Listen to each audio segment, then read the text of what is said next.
আজ মন মোর চল চল রে ভাই, ঝরে দুটি আখি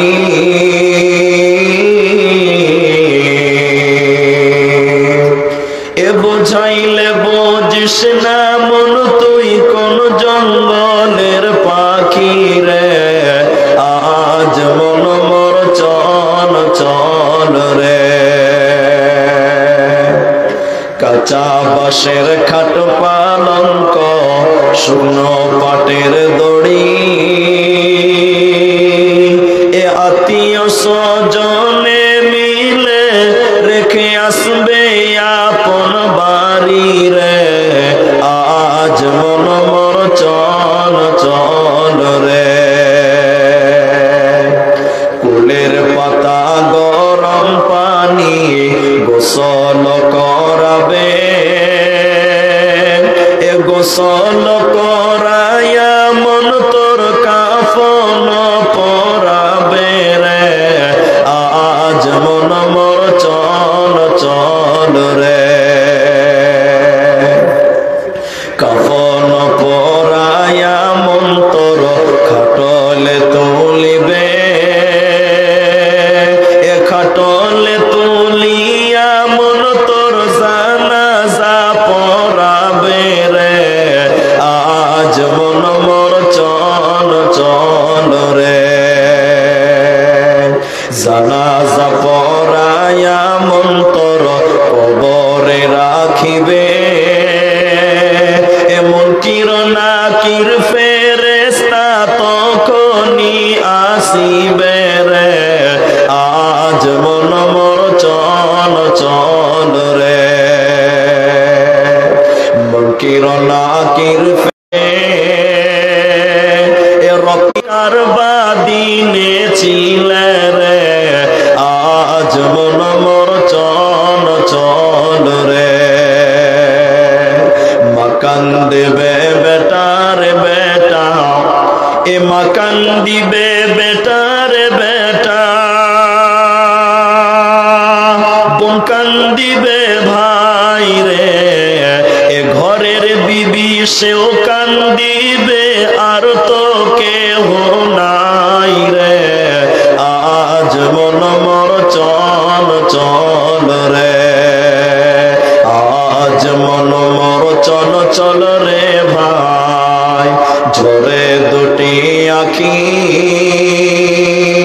এ বোঝাইলে বুঝিস না মন তুই কোন জঙ্গলের পাখি রে। আজ মন মোর চল চল রে। শ্রদ্ধেয় সম্মানীয় চলমান সভার সুযোগ্য সভাপতি, স্টেজে ওলামায়ে কেরাম, অতিথিবৃন্দ, সামনে বসে থাকা দিনদার ইমানদার মুমিন ভাই সকল, দুয়ার কান্টারি মুরব্বী সমাজ, স্নেহের কচিকাচা, পর্দার অন্তরালে বসে থাকা মুমিনা সলেহা মা ও বোনেরা, প্রাণ প্রিয় রামরামপুর হাজিপাড়াবাসী, বাল্লালপুর ফারাক্কাবাসী, সর্বাগ্রীষ্যে সে মহান আল্লাহ তাবারাক ওয়া তাআলার প্রশংসা জ্ঞাপন করি যে আল্লাহ তাবারাক ওয়া তাআলা আমাদেরকে এক মসজিদ কেন্দ্রিক আয়োজিত মাহফিলে বসিয়ে কোরআন এবং হাদিসের আলোচনা করা, আপনাদের ধৈর্য ধরে বসার যিনি তৌফিক ইনায়াত করেছেন, সেই মহান মুনিবের দরবারে শুকরিয়া আদায় করি। আমরা সকলেই বলি আলহামদুলিল্লাহ। দরুদ ও সালাম বর্ষিত হোক সরকারে কায়নাত তাজদারে মাদানী নবী কুল শিরোমণি ইমামুল আম্বিয়া নবী মক্কি নবী মাদানী নবী আহমদ নবী মুহাম্মদুর রাসূলুল্লাহ সাল্লাল্লাহু আলাইহি ওয়াসাল্লাম। আল্লাহুম্মা আমিন। আল্লাহুম্মা সাল্লি আলাইহি আল্লাহুম্মা বারিক আলাইহি। मोहतरम भाइयों, अजीज बुजुर्ग दोस्तों, कुरानुल करीम तीन जगह থেকে কয়েকটি আয়াত, হাদিসে নববী থেকে একটি মাত্র হাদিসের টুকরো পাঠ করেছি। উল্লেখিত আয়াত এবং হাদিসকে কেন্দ্রবিন্দুর মধ্যে রেখে এক বিষয় কেন্দ্রিক আলোচনা করব, যদি আল্লাহ তৌফিক দেন তো। আলাইহি তাওয়াক্কালতু ওয়া ইলাইহি উনীব। মুহতারাম ভাই ও বুজুর্গ দোস্ত, আপনারা কতক্ষণ ধৈর্য ধরবেন আপনাদের ধৈর্যের উপরে নির্ভর করে আজকের আলোচনা করব ইনশাআল্লাহ। তবে যে আয়াতগুলো পাঠ করেছি লম্বা সময়ের আলোচনা, কেন খুব লম্বা সময় নিয়ে আলোচনা করতে পারবো বলে আল্লাহর উপরে ভরসা করেছি, বাকিটুকু আল্লাহর উপরে ভরসা। আপনাদের 2 মিনিট খালি দুটি কথা বলবো, তারপরে আমি মূল আলোচনা করবো ইনশাআল্লাহ। তোমরা যারা দাঁড়িয়েছো বসে যাও ভাই, আল্লাহর রাস্তায় বসে যাও, দাঁড়িয়ে থাকার জায়গা এটা নয়। আপনাদেরকে বলি, আমি কিছু কথা জিজ্ঞাসা করব, আপনারা উত্তর দেবেন। সবাই বলুন ইনশাআল্লাহ। আপনারা উত্তর দিবেন তো আমি বক্তব্য বুঝাতে পারবো, আপনি বুঝতে পারবেন। আজকে আপনাদের সামনে শুধুমাত্র অনলি ফর কবর, কবরটা হালকা করে বলবো। টোটাল বক্তব্যের বিষয়টা হলো মওত। মওত সম্পর্কে আলোচনা করতে গেলে কিছুটা কবর সম্পর্কে আলোচনা করা আবশ্যক। তাই মওত একটা চিরবাস্তব সত্য কথা। মানুষ একদিন জন্মেছে, তার মানে মানুষ আরেকদিন মরবে। জন্ম যার, মৃত্যু হবেই তার। সে জন্ম নেয়নি, তার মৃত্যু বলে কোনো কথাও লেখা হয়নি। পৃথিবীতে কুখ্যাত হও চাই বিখ্যাত হও, আপার থেকে লোয়ার পর্যন্ত যে স্তরের মানুষ হোক না কেন, সবাইকে একদিন মরতে হবে। আর এই ব্যাপারে পৃথিবীতে আজ পর্যন্ত কেউ দ্বিমত করেছে না।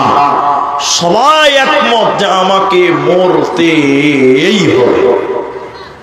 3টি কথা বলছি, উত্তর দেন আপনারা। এখন আপনাদেরকে যদি জিজ্ঞাসা করি, আজ থেকে 100 বছর আগে কে বেঁচে ছিলেন? কেউ হাত তুলতে পারবেন? একটু হেনা বলুন। পারবেন? হেনা বলেন। পারবেন না। তার মানে 100 বছর আগে আমরা কেউ ছিলাম না। আবার যদি আপনাদের জিজ্ঞাসা করি 100 বছর পরে এখানকার কে বেঁচে থাকবেন? হাত তুলেন। কেউ হাত তুলতে পারবেন? একটু বলুন, হেনা বলুন। পারবেন? পারবেন না। তৃতীয় যদি প্রশ্ন করি, যেদিন পৃথিবীতে এসেছিলেন কিছু টাকা পয়সা সোনা দানা কিছু নিয়ে এসেছেন আপনারা? একটু হেনা বলুন। না। যেদিন মারা যাবেন, কবরে যাবেন, সেদিন টাকা পয়সা সোনা দানা কিছু কবরে নিয়ে যেতে পারবেন না। এই সময়টার নাম হলো দুনিয়া। ছিলাম না, থাকবো না, আনিনি, নিয়েও যাব না, তার নাম দুনিয়া। এই দুনিয়া তুচ্ছ তুচ্ছ। দুনিয়াকে ছেড়ে পরজগতে যেতেই হবে। ট্রান্সফার হওয়ার নাম হলো মওত। ট্রান্সফার হওয়ার নামটাই হলো মওত। একদিন আপনাকে আমাকে সবাইকে মৃত্যুর স্বাদ গ্রহণ করতেই হবে। যেমন আদম আলাইহিস সালাম মৃত্যুবরণ করেছেন, তেমনি আখিরি নবী নবী মুহাম্মদুর রাসূলুল্লাহ সাল্লাল্লাহু আলাইহি সাল্লাম মৃত্যুবরণ করেছেন। যতই কুখ্যাত হও চাই বিখ্যাত হও, একদিন তোমাকেও মরতে হবে। মৃত্যু থেকে পালাবে এরকম ক্ষমতা পৃথিবীর কারো হবে না। শুধুমাত্র এইটুকু নিলেন, মৃত্যু থেকে পালাবার উপায় কারণ নয়। যেহেতু রসুলের মৃত্যু হয়েছে মানে তার উম্মত, আপনারও মৃত্যু হবে, আমাদেরও মৃত্যু হবে। আল্লাহর নবীর মৃত্যু কেমন হয়েছিল একটু হাদিসের জগতে চলে। আল্লাহর নবী মৃত্যুর পূর্বে অসুস্থ হয়েছিলেন, জ্বর আক্রান্ত হয়েছিলেন। জ্বর বৃহস্পতিবার বুধবার জ্বর শুরু হয়েছে, বৃহস্পতিবারের দিন জ্বর চলে গেল, বৃহস্পতিবার শুরু হলো, শুক্রবার জ্বর কমলো না, আরো বৃদ্ধি হলো। শুরু হলো শনিবার, রসুলের জ্বর কমে না, আরো বাড়ছে। চলে গেল শনিবার, শুরু হলো রবিবার, নবীজির এত জ্বর, জ্বরের কারণে নবী থরথর থরথর করে কাঁপছে। রবিবার কখনো কখনো নবীজির জ্ঞান হারিয়ে যাচ্ছে। সারা দিন পার হয়ে গেল, আল্লাহর নবীর কোন রকম জ্বর কমল না, জ্বর বৃদ্ধি হতেই আছে, হতেই আছে। রবিবার যখন রাত গভীর হলো, আল্লাহর নবীর শরীরে এতটাই জ্বর, জ্বরের কারণে নবীজি থরথর করে কাঁপছেন, কখনো জ্ঞান হারা হয়ে যায়। জ্বরের কারণে নবীজি কখনো অজ্ঞান হয়ে যায়, কখনো জ্ঞান হারা হয়ে যাচ্ছেন, বেহুশ হয়ে যায়। রবিবারের দিন রাতের বেলায় আল্লাহর নবী তাহাজ্জুদের নামাজ আদায় করলেন। এরপরে ফজরের নামাজ পড়ে অজ্ঞান হয়ে গেলেন। কেউ কেউ বলেছেন না, তাহাজ্জুদের নামাজ পড়ার পর নবীজির ফজরের নামাজ পড়ে জ্ঞান হারিয়ে অজ্ঞান হয়ে গেল। নবীজির শরীরে এতটাই জ্বর, এতটাই অসুস্থ, আল্লাহর নবী জ্ঞান নাই, হুঁশ নবীজির নাই। এমন সময় মসজিদে নববীতে হযরতে বেলাল ফজরের আযান দিয়েছে। সাহাবীরা একজন একজন করে মসজিদে নববীতে এলেন। আল্লাহর নবীর জন্য অপেক্ষা করছেন, নবীজি আসবেন, ইমামতি করবেন, নামাজ পড়াবেন। কিন্তু আল্লাহর নবীর শরীরে এতটাই জ্বর, জ্বরের কারণে নবীজি জ্ঞান হারিয়ে গেছে, নবীজি অজ্ঞান হয়ে আছে। অনেকক্ষণ সাহাবীরা অপেক্ষা করার পর যখন আল্লাহর নবীকে পেল না, তখন হযরতে আবু বকরকে ইমাম বানালেন। আবু বকরকে ইমাম বানিয়ে সাহাবীরা নামাজ শুরু করলেন। এমন সময় আল্লাহর নবী জ্ঞান ফিরে পেলেন, নবীজির হুঁশ ফিরল, নবীজি জ্ঞান ফিরে পেলেন। আল্লাহর নবী বলেন, আয়েশা রে তুমি বলো এখন কোন টাইম? আয়েশা মসজিদে নববী থেকে ফজরের আযান দিয়েছে রে আয়েশা, তুমি বলো। আম্মু জান আয়েশা বলেন, ইয়া রাসূলুল্লাহ মসজিদে নববীতে অনেকক্ষণ আগে আযান দিয়েছে, সাহাবীরা অপেক্ষা করতে করতে আপনাকে না পেয়ে আমার আব্বা আবু বকরকে ইমাম বানিয়ে নামাজ আরম্ভ করেছে। লম্বা ইতিহাস শর্ট আপনাকে বলে দিয়েছে, শুনে। আল্লাহর নবী মসজিদের দরজায় গেছিলেন, নবীজি বাড়ি ফিরে এলেন, সকাল হলো। নবীজির এত জ্বর, নবীজির ভিতরে এত জ্বর, এই জ্বরের কারণে নবীজির শক্তি নাই, নবীজি জ্ঞান হারিয়ে যায়।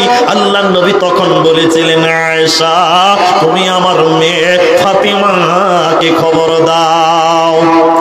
আল্লাহর নবীর শরীরে এতটাই জ্বর, নবীজির শরীরে কোনো শক্তি ছিল না, নবীজির শরীরে বল নাই, মুখে দুর্গন্ধ মনে হচ্ছে। আল্লাহর নবী বলেন, আয়েশা রে মিসওয়াক চিবিয়ে দাও, দাঁতন চিবিয়ে দাও, আমি মিসওয়াক করব।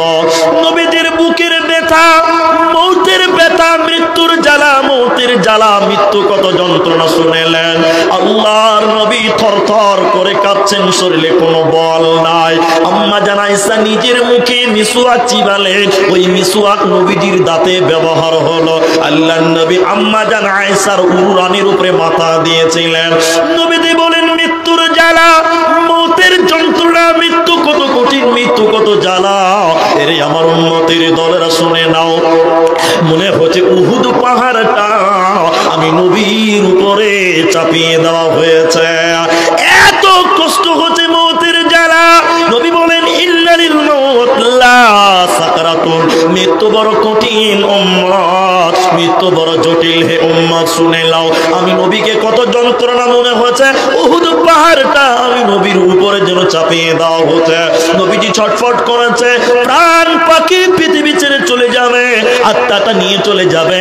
নবীজি ছটফট করেছে, মৌতের জ্বালা, ইন্নালিল মাউতি লা সাকরাতুন। আর আল্লাহর নবী দোয়া করলেন, আল্লাহুম্মা রাফিকাল আলা, আল্লাহুম্মা রাফিকাল আলা। সহিহ বুখারীর ভিতরে বর্ণনা আছে, আল্লাহর নবী কাঁদতে কাঁদতে মৃত্যুর মুহূর্তে বলেছিলেন, উম্মত আসসালাত আসসালাত ওয়া মা মালাকাত আইমানুকুম, নামাজ, আমার উম্মত নামাজ ছাড়বে না।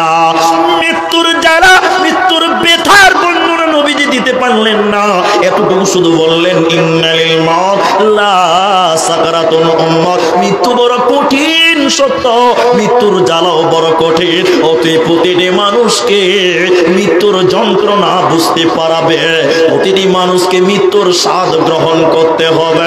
আল্লাহ তাবারাক ওয়া তাআলা বলে কুল্লু নাফসিন যায়িকাতুল মাউত সুম্মা ইলাইনা তুরজাউন। কুল্লু মানে প্রত্যেক, নাফসুন মানে আত্মা, যায়িকা মানে চাখা। কুল্লু নাফসিন যায়িকাতুল মাউত, প্রতিটি মানুষকে মৃত্যুকে চাটতে হবে। এরপরে বললেন সুম্মা ইলাইনা তুরজাউন, আর তোদেরকে আমার কাছে ফিরতে হবে। মৃত্যু মানে হলো আল্লাহর কাছে যাওয়া। মৃত্যু একটা যানবাহনের নাম, যানবাহনের নাম, যানবাহনের নাম। মৃত্যু একটা গাড়ির নাম, যানবাহনের নাম। দুনিয়াতে শ্বশুর বাড়ি যাবেন মোটর সাইকেলে যাওয়া হবে, একটু দূরে শ্বশুর বাড়ি বাসে যাওয়া হবে, তার চেয়ে দূরে ট্রেনে যাওয়া হবে, রাজ্যের বাইরে বিমান প্লেনে যাওয়া হবে। এগুলো হলো যানবাহন। ইয়ামাহা আছে, বুলেট আছে, স্করপিও আছে, মারুতি আছে, হোন্ডা আছে, এগুলো পৃথিবীর যানবাহন। তো মৃত্যু একটা যানবাহনের নাম। কেন? এই পৃথিবীতে যানবাহনে চাপবেন, এখান থেকে ফারাক্কা যাবেন, ফারাক্কা থেকে আসাম যাবেন, কিন্তু মৃত্যু এমন একটি যানবাহনের নাম যে মৃত্যু নামক গাড়িতে উঠবে ও স্বয়ং আল্লাহর কাছে চলে যাবে। মৃত্যু একটা যানবাহনের নাম। দেখবেন, 1 মিনিট আপনাকে বুঝাই। ইহুদি আর ইহুদির মতন বদমাস আল্লাহ নবীর কাছে এসেছে। কোরআনের আয়াত পড়ব সূরা জুমার, একটু ধৈর্য ধরেন। ইহুদির মতন বেঈমানেরা আল্লাহর নবীর কাছে এসে বলছেন, ও নবী মুহাম্মদ সাল্লাল্লাহু আলাইহি সাল্লাম, আমরা হলাম আল্লাহর বন্ধু। ইহুদিরা বলছে, আর তুমি হলে আল্লাহর শত্রু। কথাটা শুনতে উল্টা লাগছে। ইহুদি বলছে, নবীজি আমরা আল্লাহর বন্ধু, আর তুমি হলে আল্লাহর দুশমন, আল্লাহ তোমার শত্রু, আল্লাহ তোমাকে দেখতে পারে না। তখন আল্লাহর নবী বলছেন, তাই নাকি? বলে হ্যাঁ। তা আল্লাহর নবী বলছে, তাহলে কি তোমাদেরকে আল্লাহর কাছে যাওয়ার ব্যবস্থা করে দিব? কথাটা বুঝতে পারলেন না, উদাহরণ দিলে বুঝতে পারবেন। আমার নামে থানাতে মনে করলেন 5টা কেস আছে। কেসগুলো কেমন? মার্ডার, রেপ, ছিনতাই, ডাকাত, এই জঘন্য জঘন্য অপরাধের মামলা থানাতে দায়ের হয়েছে আমার নামে। আমি লুকিয়ে বেড়াচ্ছি। যখন ফারাক্কা থানাতে মামলা হবে, আসামি লুকিয়ে বেড়াচ্ছে, ফারাক্কা থেকে চলে যাবে শামশেরগঞ্জ, এরপরে বহরমপুর, এরপরে কলকাতা, গোটা ভারতবর্ষে ওয়ারেন্ট জারি হয়ে যাবে। হবে কি হবে না? হবে। এবার আমি পালিয়ে বেড়াচ্ছি, আমার নামে মামলা হয়েছে, পুলিশ হন্য হয়ে ঘুরে বেড়াচ্ছে। এমন সময় এই কি বলছে রামরামপুর, এই গ্রামে এসে আপনাদেরকে বলছি, জানেন ফারাক্কা থানার বড় বাবা আমার খুব কাছের লোক, খুব বন্ধু। ওই এত বন্ধু যদি জানে যে আমি রামরামপুর এসি, এক্ষুনি আমাকে থানায় নিয়ে আদর করবে, নাস্তা খিলাবে। সবকে মিথ্যা কথা বলছি। এমন সময় ডান দিক থেকে একটা লোক বলছে, তাই নাকি? বলি স্যার, বড় বাবুকে একবার ফোন করবো। যখন বলবে বড় বাবুকে ফোন করবো, তখন আমার মনটা কেমন করবে? ওরে বাপরে, আমি তো সবাইকে টুপি পড়াচ্ছিলাম। ও সব জানে যে আমাকে পুলিশ খুঁজে বেড়াচ্ছে। ও খালি আমাকে বলছে, বড় বাবুকে একবার ডেকে দিব তোমার বন্ধুকে। তখন ভয় লাগবে কি লাগবে না? একটু হ্যাঁ বলো। ইহুদের মতন বেঈমান বিশ্ব নবীর কাছে এসে বলছেন, ও নবী মুহাম্মদ, আমরা হলাম আল্লাহর দোস্ত, বন্ধু, তুমি হলে আল্লাহর শত্রু। এবার আল্লাহর নবী বলেন, তাই নাকি? বলে হ্যাঁ। তাহলে আমি আল্লাহকে বলে দেই, মৃত্যু দিয়ে তোদেরকে আল্লাহর কাছে পাঠিয়ে দেওয়া হবে। এতে তোরা রাজি আছিস কিনা বল? কুল ইয়া আইয়ুহাল্লাযীনা হাদু ইন জাআলতুম আন্নাকুম আউলিয়াউ লিল্লাহি মিন দুনিন নাস ফাতামান্নাউল মাউত ইন ওয়ালা ইয়াতামান্নাউনাহু আবাদ ইন কুনতুম লা ইয়াতামান্নাউনাহু আবাদান বিমা কদ্দামাত আইদিহিম। আল্লাহ তাবারাকা ওয়া তাআলা বলেন, তখন আল্লাহ বলেন, ওই ইহুদির দলেরা তোমরা যদি বলো যে আল্লাহ তোমাদের দোষ, তাহলে আমি আল্লাহর কাছে দোয়া করি, আল্লাহ তোমাদের মরণ দিয়ে আল্লাহর কাছে চলে যাবে, আল্লাহর কাছে তোমাদের তুলে নিবে, যেহেতু তোমরা দাবি করেছো তোমরা আল্লাহর দোষ। কিন্তু ইহুদির মতন বেঈমানেরা ওয়ালা ইয়াতামান্নাউনাহু আবাদাম, তারা কখনো মৃত্যু চাইবে না। তার কারণ তারা জানে যে তারা যে পাপ করেছে, গুনাহ করেছে, মৃত্যু নামক জিনিসটা যদি তাদের ধরে নেয়, ওদের জাহান্নাম ছাড়া ওদের পালাবার উপায় রবে না, রবে না, রবে না। এই জন্য বেঈমানেরা মৃত্যুকে ভয় করবে, আর ঈমানদারেরা হাসতে হাসতে মৃত্যুবরণ করবে। কারণ মুমিন জানে আমি মরবো তো আল্লাহর কাছে চলে যাব, মানে জান্নাত চলে যাব, আমার কোনো চিন্তা হবে না, রবে না।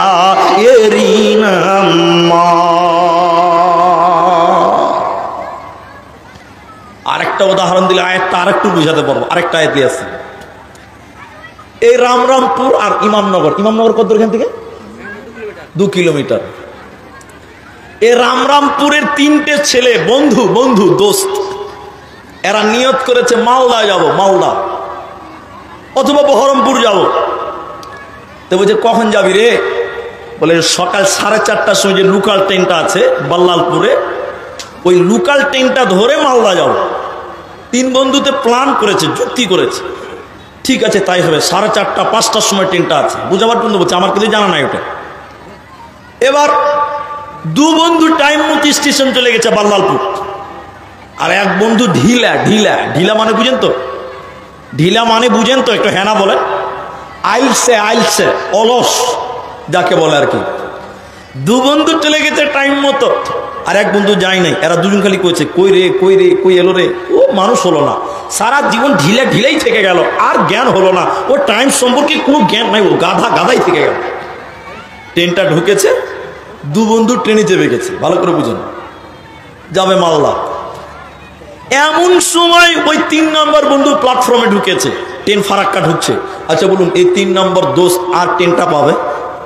একটু বলুন, পাবে? পাবে না। 3 নম্বর বন্ধু দোকানদারকে জিজ্ঞাসা করছে, ওরা দুজন এসেছিল? বলে এসেছিল মানে তোর ব্যাপারে অনেক কথা বলে গেল, কি করবা, মালদা তো যাওয়া হবে না। এমন সময় এলান হচ্ছে, কলকাতা গুয়াহাটি গরিব রথ এক্সপ্রেস এই রুট দিয়েই যাবে, সিগন্যাল পায় না বলে বাল্লালপুরে দাঁড়াবে। ও তো মালদা দাঁড়াবে, দাঁড়াবে না? গরিব রথ মানে জানেন সুপার ফাস্ট ট্রেন, গুয়াহাটি যাবোটা। 3 নম্বর বন্ধু বলছে কাজ হয়ে গেছে, তোরা তো লোকাল গাড়িতে যাবি, আর আল্লাহ আমার জন্য এক্সপ্রেস গাড়ি সুপার ফাস্ট পাঠিয়েছে। একদম লাফিয়ে গরিব রথে উঠে গেছে বাল্লালপুরে, আর ওকে প্যাসেঞ্জার গাড়ি ফারাক্কাতে দাঁড় করে রেখে দিয়েছে, আর একে সেই করে ফারাক্কা পার হয়ে একদম মালদা নিয়ে চলে গেছে। এরা 2 বন্ধু যখন মালদাতে ট্রেনটা ঢুকছে, তখন মনে মনে বলছে, ও শালার জ্ঞান বুদ্ধি হলো না দোস্ত। আর এই বাবু আগেই যে মালদাতে বসে আছে, কথা কি বুঝতে পারছেন? মানে গরিব রথ সুপার ফাস্ট উঠেছে। এরা 2 বন্ধু বলছে ওর জ্ঞান হলো না, এই করে করে 3 নম্বর প্ল্যাটফর্মে নামছে। আর ও ভদ্রলোক 3 নম্বর বন্ধু 3 নম্বর প্ল্যাটফর্মে আগে থেকে বসে আছে। এরা দুজন যখন নেমেছে, নেমে প্ল্যাটফর্মে আগে দেখছে, হুট করে সামনে তাকিয়ে দিচ্ছ, আগে থেকে বসে আছে। ভাই তুই কি করে এলি রে ভাই, তুই কি করে এলি? তোকে তো আমরা ফেলে চলে এলাম, তুই তো ট্রেন পাস নি। তখন বলছে বন্ধু শুনে নাও, তোমরা যে গাড়িতে এসেছো ওটা ছিল প্যাসেঞ্জার লোকাল, আর আমি যে গাড়িতে এসেছি ওটা সুপার ফাস্ট গরিব রথ। শুনে নাও, তোমরা যারা মৃত্যু থেকে পালাবার চেষ্টা করছো, ও দুনিয়ার লোকেরা, তোমরা যে গাড়িটাতে চড়ে আছো, তোমরাতে গাড়িতে চেপে আছো, ওটা হলো লোকাল গাড়ি, প্যাসেঞ্জার গাড়ি। ও টি টি টি দিক দিক দিক দিক করতে করতে আগাচ্ছে। আর মালাকুল মত আজরাইল যে গাড়িটাতে চেপে আছে বন্ধুরে, ওটা হলো গরিব রথ, ওটা হলো সুপার ফাস্ট ট্রেন। তুমি যতই আগে আগে লোকাল গাড়িতে পালাবার চেষ্টা করো না কেন, উপায় নাই, একদিন মালাকুল মত তোমার সামনে এসে দাঁড়াবে, তোমার সামনে এসে দাঁড়াবে। কুল ইন্নাল মাউতাল্লাযী তাফিরুনা মিনহু ফাইন্নাহু মুলাকীকুম সুম্মা তুরাদ্দুনা ইলা আলিমিল গায়বি ওয়াশ শাহাদা। আল্লাহ তাবারাক ওয়া তাআলা বলেন, ও ফারাক্কার মুসলমানেরা, ওরে আপনার বাল্লাল গ্রামের মুসলমানেরা, তোমরা মৃত্যু থেকে যতই পালাবার চেষ্টা করো না কেন, মৃত্যু একদিন তোমার সামনে এসে দাঁড়াবে আর তোমার জানকে কবজ করে আল্লাহর কাছে চলে যাবে। অতএব পৃথিবী থাকার জায়গা নয়। এই পৃথিবী যদি থাকার জায়গা হতো, এই দুনিয়াতে আদম আলাইহিস সালামকে দেখতে পাওয়া যেত, হযরতে ইব্রাহিমকে দেখতে পাওয়া যেত, হযরতে মুসাকে দেখতে পাওয়া যেত, নবী মুহাম্মদকে দেখতে পাওয়া যেত। এজন্য এ দুনিয়া रहने के लिए नहीं है बल्कि जाने के लिए आना है। अगर रहने के लिए आना तो जगह ही नहीं मिलता। এই পৃথিবীতে আমরা কেউ থাকার জন্য আসিনি, আমরা দুনিয়াতে এসেছি কেন? এই দুনিয়া ছেড়ে পালাবার জন্য। মৃত্যু নামে গাড়িতে আমাদের চড়তে হবে, পালাবার উপায় হবে না। রাসূলের এক বিখ্যাত সাহাবী, নবীজির এক বিখ্যাত সাহাবী, তার নাম ছিলেন আমর ইবনে আস। আমর ইবনে আস, ইনার অভ্যাস ছিল যখন কেউ অসুস্থ হতো, যখন কেউ মৃত্যু শয্যায় যেত, তখন এই সাহাবী দিয়ে বলতেন, এই এই তোমাকে কেমন লাগছে, বলো ভাই কেমন লাগছে। আমর বিন আস যখন কেউ মরার কাছাকাছি মৃত্যু শয্যায় শুইত হতো, তখন তাকে যে বলতো, বলো বলো বলো কেমন লাগছে, মৃত্যুর জ্বালা, মৃত্যুর ব্যথা কেমন লাগছে। কিন্তু অনেক মানুষের কাছে গেছিল, কেউ মৃত্যুর জ্বালা বলতে পারে নাই। আমর বিন আস এবার নিজেই মৃত্যুর কাছাকাছি চলে এসেছে। আমর বিন আস নিজে কাঁদছে ডুকরে ডুকরে। ছেলেরা বলছে, আব্বা আপনি রাসূলের সাহাবী, আপনি কাঁদছেন কেন? আপনার রাসূলের সাহাবীর জন্য সুসংবাদ রয়েছে, কাঁদছেন কেন? আমর বিন আস মৃত্যুর পূর্বে কি বলেছিলেন দেখেন, মওতের পূর্বে তিনি কি বলেছিলেন, বেটা রে আমার জীবনে তিনটা সময় পার হয়ে গেছে বেটা, ওই সময় যদি আমি মারা যেতাম নিশ্চয়ই আমি জাহান্নাম চলে যেতাম। আজকে আমি ঈমান পেয়েছি, তারপরেও আমার ভিতরে বড় ভয় হচ্ছে বেটা। হযরতে আবু বকর এসেছিলেন, আব্দুল্লাহ ইবনে মাসউদ তিনার কাছে এসে বলেছিলেন, আমর বিন আস পৃথিবীতে বিভিন্ন মানুষের কাছে মৃত্যুর খবর জিজ্ঞাসা করেছেন, মৃত্যুর জ্বালা জিজ্ঞাসা করেছিলে, আজকে তুমি আমর বিন আস তুমি বলো, তোমাকে মৃত্যুর জ্বালা কেমন লাগছে, মৃত্যুর ব্যথা কেমন লাগছে তুমি বলো। আমর বিন আস কথা বলতে পারছিল না, কাঁপতে কাঁপতে বলেছিল, বন্ধুরে মানুষের ভিতর থেকে শ্বাস নেওয়ার জন্য এবং শ্বাস বের করার জন্য 8খানা রাস্তা আছে। 2 চোখের সঙ্গে ভিতরের কানেকশন আছে, 2 কানের সঙ্গে ভিতরের কানেকশন আছে, 2 নাকের ফোঁটার সঙ্গে আছে, পেশাবের রাস্তা আছে, পায়খানা রাস্তায় আছে। আমর বিন আস বলছে, বন্ধুরে আমার যে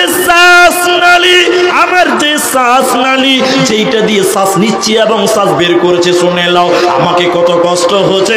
মনে হচ্ছে শ্বাসনালীটা সুইয়ের পেছনে যে ছিদ্র থাকে, সুইয়ের পেছনে যে ছিদ্র থাকে, ক্ষুদ্র ছোট্ট মাত্র একটা ফোঁটা, আমার শ্বাসনালীটা যেন ততটা ছোট হয়ে গেছে, আমি শ্বাস নিতে পারছি না।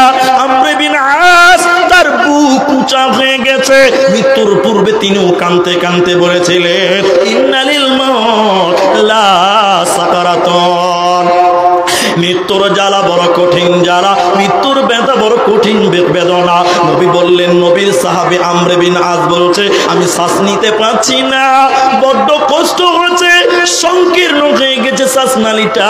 তার কারণে মানুষ যখন মারা যায় দেখবেন তার বুকখানা উঁচু হয়ে যায়।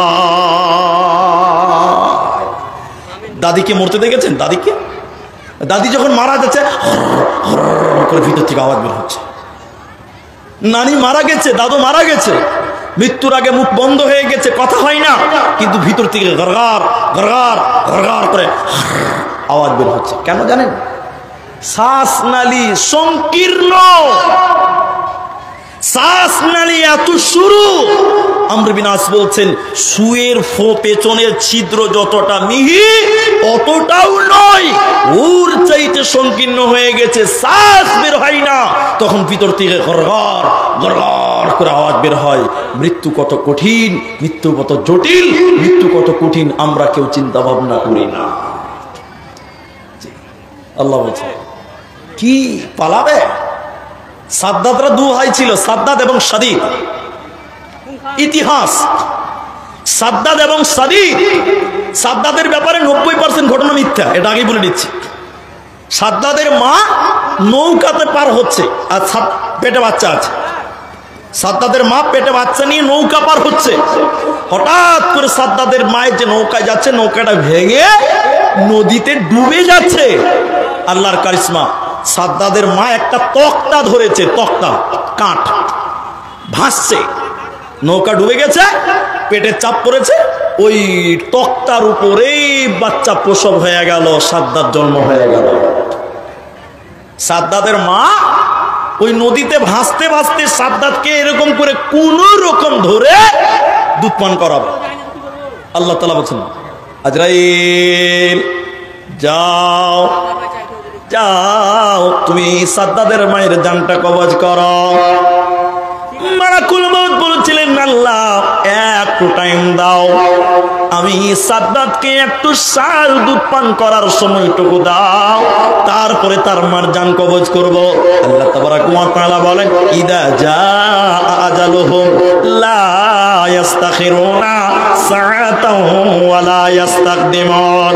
মালাকুল মউত তুমি যাও যাও, যার যখন টাইম নির্ধারণ করা হয়েছে, এক চুল পরিমাণ মৃত্যুর টাইমটা এদিক সেদিক হবে না।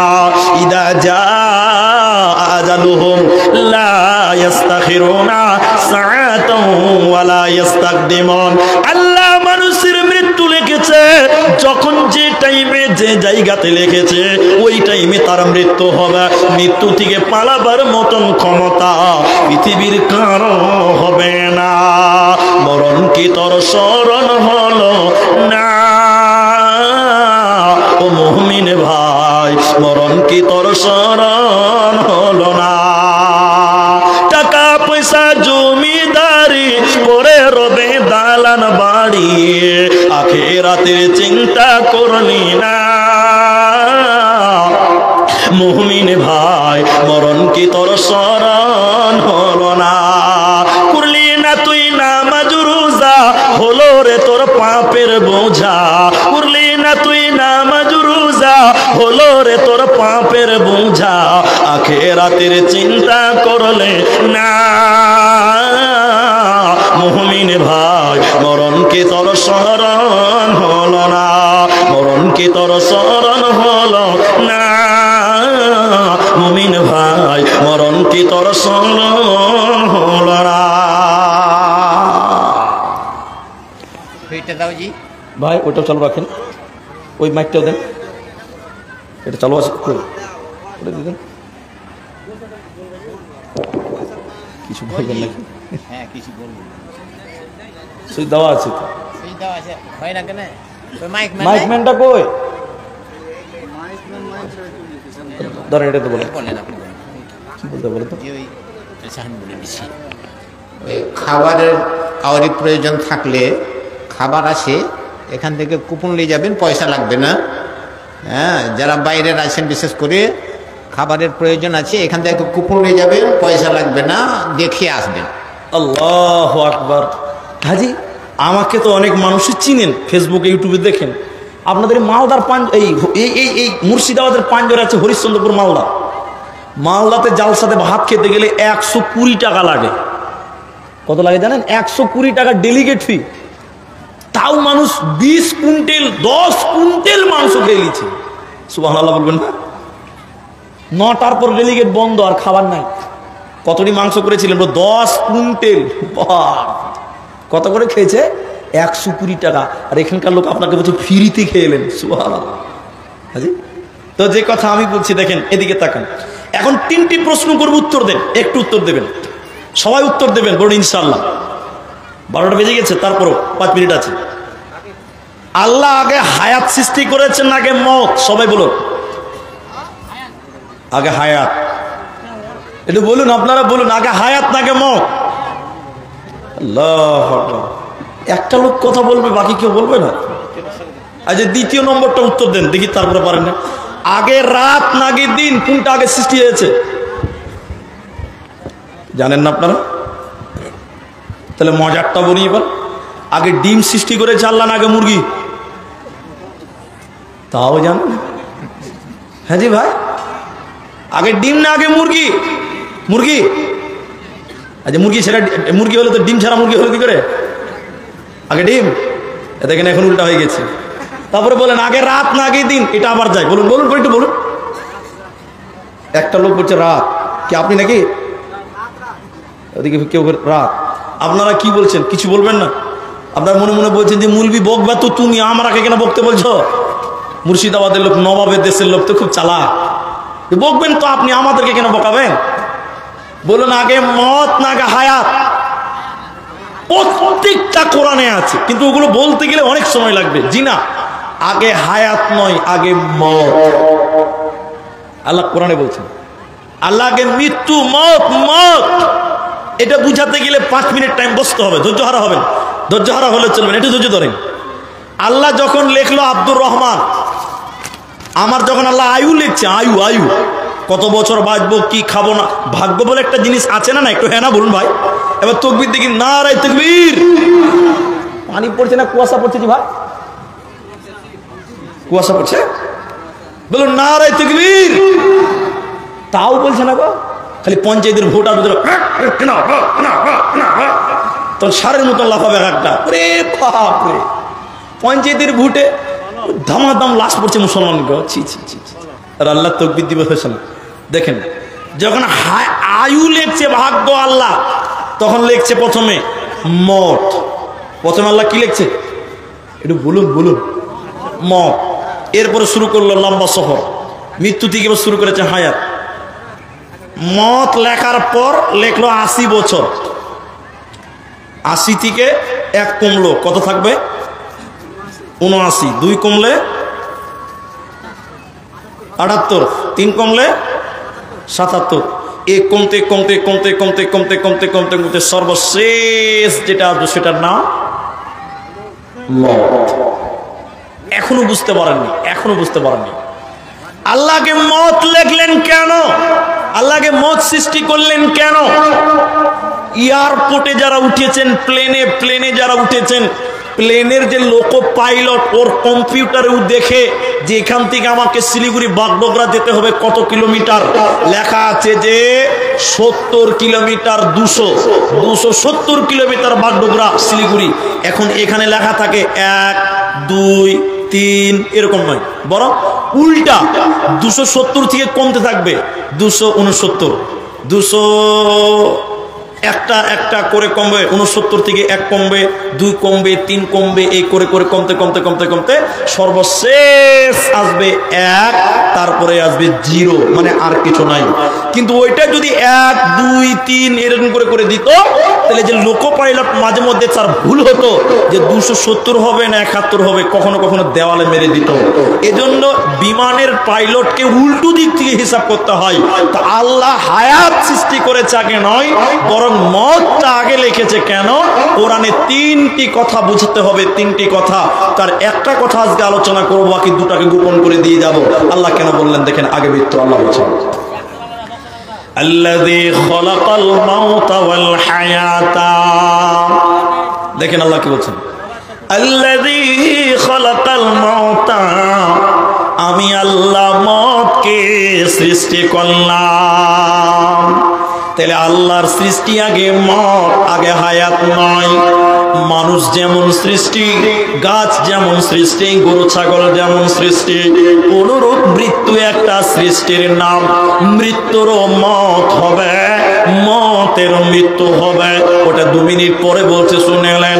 আল্লাহ বলেন আল্লাযী খালাকাল মাউতা, আমি আল্লাহ মতকে সৃষ্টি করলাম, ওরই ভিতর থেকে আমি টেনে টেনে হায়াতকে বের করলাম।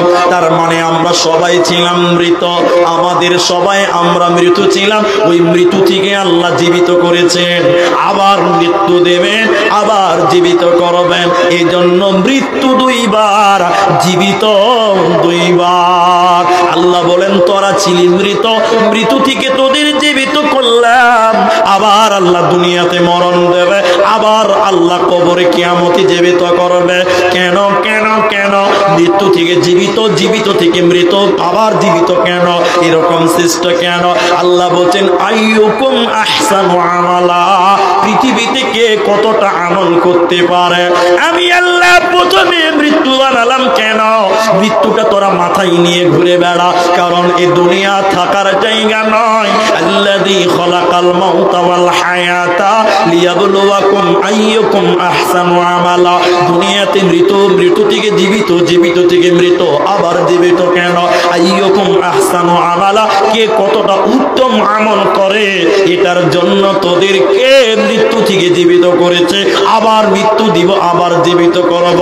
এই মানব সম্প্রদায় দুনিয়াতে মৃত্যুটাকে স্মরণ করে নাও যে আমি আপনি মৃত্যু থেকে পালাতে পারবো না, মতের স্বাদ আমাদের গ্রহণ করতে হবে, পালাবার কোনো উপায় রবে না। সেই মৃত্যুটা কোনটা? যে মৃত্যু আল্লাহ সৃষ্টি করেছেন। মৃত্যু একটা সৃষ্টির নাম, এই মৃত্যুরও একদিন মরণ হবে। মুসলিম শরীফের ভিতরে হাদিস রয়েছে মায়েরা, লম্বা হাদিস, আপনাকে ছোট্ট করে বলে দিয়ে শুনেলেন। জান্নাত এবং জাহান্নাম মধ্যখানে একটা ফাঁকা ময়দান আছে।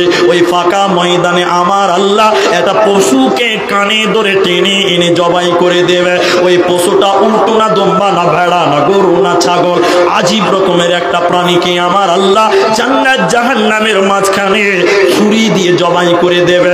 জবাই করে দেওয়ার পর আমার আল্লাহ বলবে, ও জান্নাতীরা তোমরা বলো আমি যে পশুটা জবাই করলাম এই পশুটার নাম কি তোমরা বলো। জান্নাতীরা বলবেন আল্লাহ আপনি ভালো জানেন, আমরা জানি না। এরপরে আল্লাহ তাবারাক ওয়া তাআলা বলেন, ও জাহান্নামীরে তোমরা বলো আমি যে পশুটাকে জবাই করলাম এই পশুটার নাম কি তোমরা বলো। জাহান্নামীরাও বলবেন আল্লাহ আপনি ভালো জানেন, আমরা জানি না। এবার আল্লাহ তাবারাক ওয়া তাআলা বলেন, ও জান্নাতীরে ও জাহান্নামী শুনে নাও, আমি যে পশুটাকে টেনে এনে জবাই করে দিলাম এই পশুটার নাম মর। আমি আল্লাহ মরণকে জবাই করে দিলাম। জান্নাতীরা তোমরা জান্নাতে চিরসুখে বাস করো, জান্নাতে তোমাদের মরণ হবে না। কেন? যে আমি আল্লাহ মরণকে জবাই করে দিলাম। ও জাহান্নামীরে আমি আল্লাহ জাহান্নামকে জবাই করে দিলাম। জাহান্নামীরা তোমরা জাহান্নামে চিরকাল বাস করো, তোমরা জাহান্নামে যুগ যুগ ধরে বাস করো, জাহান্নামে তোমাদের মরণ হবে না। কেন? যে আমি মরণকে জবাই করে দিলাম, আমি মৃত্যুকে জবাই করে দিয়েছি।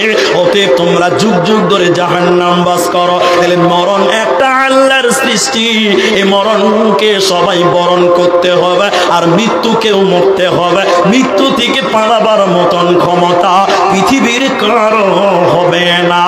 এজন্য তোমরা মৃত্যুকে স্মরণ করে দুনিয়া গড়া, তাহলে গুনাহ থেকে বেঁচে যাবে, মরার পর জান্নাতে যাবে, কোনো চিন্তা হবে না।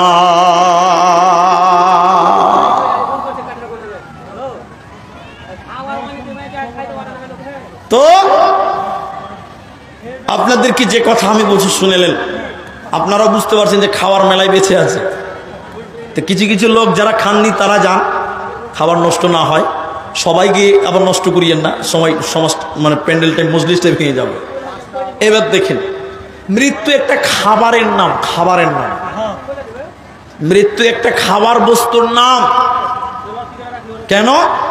এটা বুঝার চেষ্টা করেন একটু। দেখেন, আরে যাদের খিদে লেগেছে তারা খানগা, যাদের খাওয়ার প্রয়োজন নাই তারা যেতে হবে না। যাদের খাওয়ার প্রয়োজন আছে তারা যান।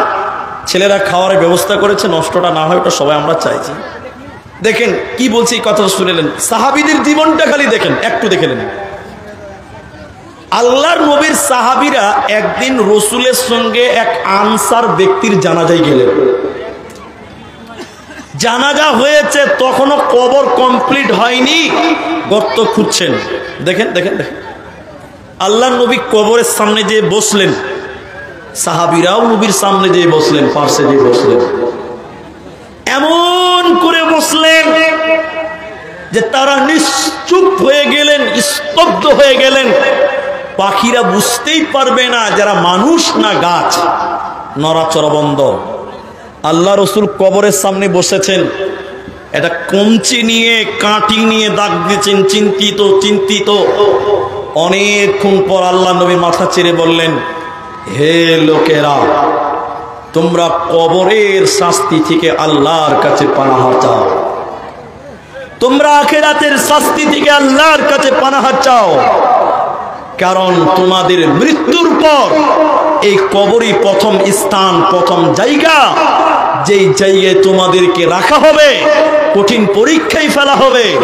এই জন্য তোমরা কবরকে ভয় করো।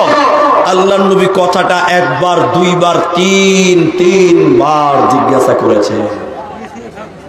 আল্লাহ নবীর কাছে এসে একজন বলেন, ইয়া রাসূলুল্লাহ, সবচাইতে বুদ্ধিমান মুমিন কে আর সবচাইতে উত্তম মুমিন কে? সবচাইতে বুদ্ধিমান মুমিন কে, সবচাইতে উত্তম মুমিন কে?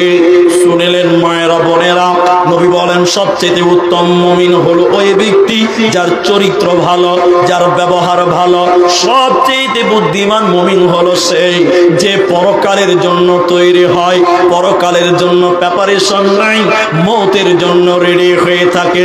কারণ আল্লাহর নবীর সাহাবী আব্দুল্লাহ বিন উমর, তিনি ইবনে উমর রাদিয়াল্লাহু তাআলা আনহু, এটা তিনার ব্যক্তিগত কথা, তিনি বলছেন, লোক সকল, যে সকাল পেয়েছো তুমি যেন সন্ধ্যার আশা করিও না। যে ব্যক্তি সন্ধ্যা পেয়েছো সে যেন সকালের আশা না করে। যে সকাল পেয়েছে সে যেন সন্ধ্যার আশা না করে। যে সন্ধ্যা পেয়েছে সে যেন সকালের আশা না করে। কারণ কখনকার মৃত্যু হবে আমরা কেউ জানি না। আমাদের কখন মরণ হবে, কিভাবে মৃত্যু হবে আমরা কেউ জানি না। এই জন্য ইবনে উমর বলতেন, যে ব্যক্তি সকাল পেয়েছো সন্ধ্যার আশা করিও না, কারণ কখন তোমার মওত হবে সেটা তোমার জানা নেই, কি অবস্থায় তোমার মরণ হবে সেটাও তোমার জানা নাই। আমার ভাইরা, আমার বন্ধুরা, আমি সর্বোপরি আপনাদের এই জালসাতে এটুকুই কথা বলতে চাই। এত কথা যদি আপনারা বলেন তাহলে আমি কি বলবো ভাই?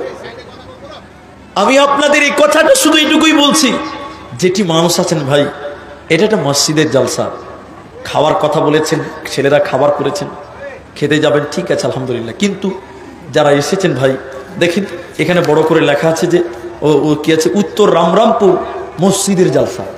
মহিলাদের তরফ থেকে আসামি ভাষা একটা কথা, হ্যাঁ ইনশাআল্লাহ হবে। তো এই মসজিদের জালসাতে সবাই জেনে শুনে এসেছেন। আপনারা 12টা বেজে গেছে, 12টার পর লোক থাকবে না, এটা আমাদেরও আন্দাজে আছে। তাই এখন 12টা 10 বাজে। যেটি মানুষ আছেন ভাই, আমার বন্ধু, আমার কমসে কম 12:30, কমসে কম 12:30 অবধি আমরা সবাই বসি, একটু বসবো। আপনারা তো কথা বলেন না, আবার সবাই একটু মুখ খুলে বলুন ইনশাআল্লাহ, ইনশাআল্লাহ বলুন। একটু টাইম, মাত্র 20-22 মিনিট টাইম, সবাই বসেন। মেয়েদের তরফ থেকে আবদার এসেছে যে আসামি গাজাল শোনাতে হবে, ইনশাআল্লাহ শোনাবো। আসামি গাজাল শুনবেন, বসেন ইনশাআল্লাহ। তবে 20 মিনিট টাইম সবাই বসবেন, কেউ উঠে যাবেন না। যদিও রাত হয়ে গেছে 12টা পার, তারপরও রিকোয়েস্ট মাত্র। আর আপনাদের এই যে মসজিদের জালসা, আমি আপনাদের কাছে কিছু চাইবো, আপনার মন চাইলে দেবেন, না চাইলে না দিবেন, কিন্তু চলে যাবেন না। একসঙ্গে মজলিস ভাঙার দোয়া করে উঠবো। আরেকবার বলুন ইনশাআল্লাহ। আজকে আমরা একটা সুযোগ পেয়েছি একত্রিত হওয়ার। প্রতিদিন তো সুযোগ পাওয়া যায় না। একত্রিত হয়েছে, একটু দোয়া হবে, একটু সবার সঙ্গে দোয়া করে, দোয়া নিয়ে আমরা বাড়ি যাব ইনশাআল্লাহ। বলছিলাম মৃত্যু কত কঠিন। আসান মওত হবে 3 ব্যক্তির, 3জন ব্যক্তির মৃত্যুতে কষ্ট হবে না, মরার সময় কষ্ট হবে না।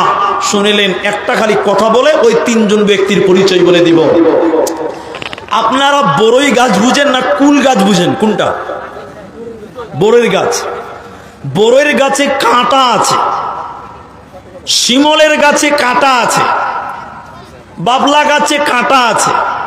দেখেন এদিকে দেখেন, একজন ফকিহ, একজন মুহাদ্দিস, তিনি বলছেন মৃত্যু যখন রুহটা বের করে নিয়ে যায় কতটা কষ্ট হয়। এই কথাটা শুনেন মায়েরা, বোনেরা, আমার মন বলছে এটাই যথেষ্ট। মৃত্যুটা কত কঠিন, কত কঠিন একটু দেখে নেন আপনারা। আল্লাহর নবী বলছেন, বোরের গাছে যদি একটা সুতির কাপড়কে লেপটিয়ে দেন কাঁটাতে, কাপড়ের এক প্রান্ত ধরে যদি এরকম টানেন, কাপড়টা ছুটে আসবে না ছিঁড়ে আসবে? বোরের গাছে কাঁটা, কোন সুতির কাপড় যদি ওই গাছে লেপটিয়ে দিয়ে টানতে থাকেন, কাপড়টা আসবে না। জুড়ে টানবেন, ছিঁড়ে ফেটে আপনার কিনা আগাবে, আসবে কিন্তু সম্পূর্ণ আসবে না। কত কষ্ট করে আনতে হবে। বলে আজরাইল যখন জানটা বের করে নেয় কত কষ্ট হয়। বোরের গাছ থেকে কাপড় টেনে বার করতে যত কষ্ট হয়, আত্মা যখন রূহ থেকে বের হয়ে যায় অতটা কষ্ট ওই বান্দাটার হয়, কিন্তু পৃথিবীর কাউকে বলতে পারে না।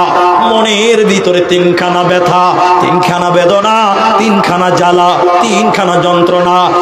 একটা শুনেলেন ভাইরা, যখন মানুষ মরে যায় মৃত্যুর সময় দেখবেন বড় বড় বড় বড় করে বাড়ির দিকে তাকিয়ে থাকে, ছেলেগুলোর দিকে বড় বড় করে তাকায়, বিবির দিকে বড় বড় করে তাকায়, বাপের দিকে বড় বড় তাকায়, বাপ ছেলের দিকে বড় বড় তাকায়, মেয়েদের দিকে বড় বড় করে তাকায়।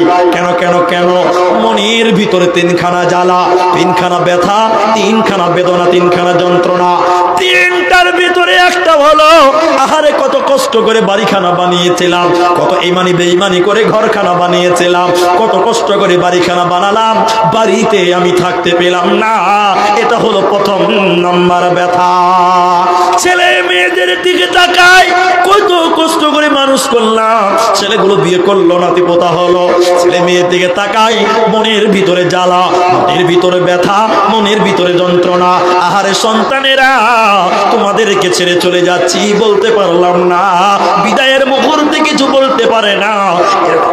এরকম মৃত্যুর জ্বালা, এরকম মৃত্যুর যন্ত্রণা নিয়ে মানুষেরা পৃথিবী ছেড়ে চলে যায়। তবে আল্লাহর নবী বলেন তিনজন ব্যক্তির মরার টাইমে কষ্ট হবে না। এক নম্বর হলো যারা আল্লাহর সঙ্গে বন্ধুত্ব করে, আল্লাহর সঙ্গে প্রেম করে, বন্ধুত্ব করে। সেটা কোন জায়গাতে আছে? আল্লাহ বলেন ইন্নাল্লাযীনা ক্বালু রাব্বুনাল্লাহ, যারা আল্লাহকে আল্লাহ বলে মেনে নিয়েছিল, এর উপরে যারা অবিচল ছিল, তাতানাজ্জালু আলাইহিমুল মালাইকা, যখন তার কাছে ফেরেশতা আসে অর্থাৎ মালাকুল মউত আসে, ওই লোকটাকে তখন ফেরেশতা বলে আল্লাহ তাখাফু, তুমি ভয় খেও না, ওয়ালা তাহজানু, তুমি দুশ্চিন্তা করিও না, ওয়া আবসিরু, তুমি সুসংবাদ গ্রহণ করো, বিল জান্নাতিল্লাতী, তুমি জান্নাতের সংবাদ গ্রহণ করো, যে জান্নাতের ব্যাপারে স্বয়ং আল্লাহ ওয়াদা দিয়েছিল। অতএব যারা আল্লাহকে আল্লাহ বলে মেনে নিবে, রবকে রব বলে মেনে নেবে, ওদের মৃত্যুকালে কোনো কষ্ট হবে না, হবে না, হবে না। তাহলে এবার বলবেন মাওলানা সাহাবীদের কষ্ট হলো কেন, নবীদের কষ্ট হলো কেন? অনেক কারণ আছে, একটা শুধু বলে দে। মৃত্যুকালে যদি কারো কষ্ট হয় এর মানে খারাপ কিছু নয়, বুঝে নিতে হবে আল্লাহ তার জীবনের ছোট ছোট গুনাহকে এই কষ্টের মাধ্যমে মাফ করে দিল, ক্ষমা করে দিল, এর জন্য তোমাকে ক্ষমা করবে, এরই কারণে তোমাকে শাস্তি দিল। তাহলে দুই নম্বর, মৃত্যুকালে মৃত্যুর সময় যন্ত্রণা হবে না কার, কষ্ট হবে না কার? বিশ্ব নবী বলছেন যে কমজোরের ব্যাপারে সহযোগিতা করে।